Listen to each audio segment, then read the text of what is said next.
പിടിയിലായ മാവോയിസ്റ്റ് നേതാവ് രൂപേഷിനെയും ഷൈനിയെയും ക്യൂബ്രാഞ്ചും കേരള പോലീസും സംയുക്തമായി ചോദ്യം ചെയ്യും. ക്യൂബ്രാഞ്ചിന്റെ ചോദ്യം ചെയ്യലിനോട് ഇരുവരും സഹകരിക്കാത്തതിനാലാണ് ആഭ്യന്തര സുരക്ഷാ വിഭാഗത്തിന്റെ സഹായം കൂടി തേടാൻ തീരുമാനിച്ചത്.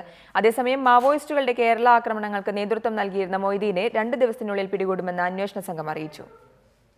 മാവോയിസ്റ്റ് നേതാക്കളായ രൂപേഷും ഷൈനയും തമിഴ്നാട് ക്യൂബ്രാഞ്ചിന്റെ ചോദ്യം ചെയ്യലിനോട് സഹകരിക്കാത്ത സാഹചര്യത്തിലാണ് കേരളത്തിൽ നിന്നും ആഭ്യന്തര സുരക്ഷാ വിഭാഗം ഉദ്യോഗസ്ഥരെ കൂടി ഉൾപ്പെടുത്തി ചോദ്യം ചെയ്യാൻ ക്യൂബ്രാഞ്ച് തീരുമാനിച്ചിരിക്കുന്നത്.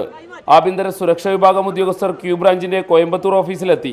ഇന്ന് വൈകുന്നേരത്തോടെ ക്യൂബ്രാഞ്ചും ആഭ്യന്തര സുരക്ഷാ വിഭാഗവും സംയുക്തമായി ചോദ്യം ചെയ്യൽ ആരംഭിക്കും. രൂപേഷിനെയും ഷൈനയെയും 3 ദിവസം തുടർച്ചയായി ചോദ്യം ചെയ്തിട്ടും കാര്യമായ വിവരങ്ങളൊന്നും ശേഖരിക്കാൻ ക്യൂബ്രാഞ്ചിന് കഴിഞ്ഞിട്ടില്ല. പതിവ് ശൈലിയിൽ പ്രതികളുടെ ഉറക്കം നഷ്ടപ്പെടുത്തി ചോദ്യം ചെയ്തെങ്കിലും ഈ രീതികളെല്ലാം രൂപേഷും ഷൈനയും നേരിട്ടതായാണ് ക്യൂബ്രാഞ്ച് ഉദ്യോഗസ്ഥർ തന്നെ രഹസ്യമായി നൽകുന്ന വിവരം. ഈ സാഹചര്യത്തിലാണ് കേരളത്തിൽ നിന്നുള്ള ഉദ്യോഗസ്ഥരെ കൂടി ഉൾപ്പെടുത്തി ചോദ്യം ചെയ്യാൻ ക്യൂബ്രാഞ്ച് തീരുമാനിച്ചിരിക്കുന്നത്.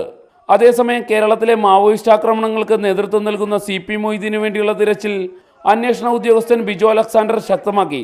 ഇയാൾ 2 ദിവസത്തിനുള്ളിൽ വലയിലാകുമെന്നാണ് അന്വേഷണ ഉദ്യോഗസ്ഥന് നൽകുന്ന സൂചന. സാഹിൻ ആന്റണി, റിപ്പോർട്ടർ, പാലക്കാട്.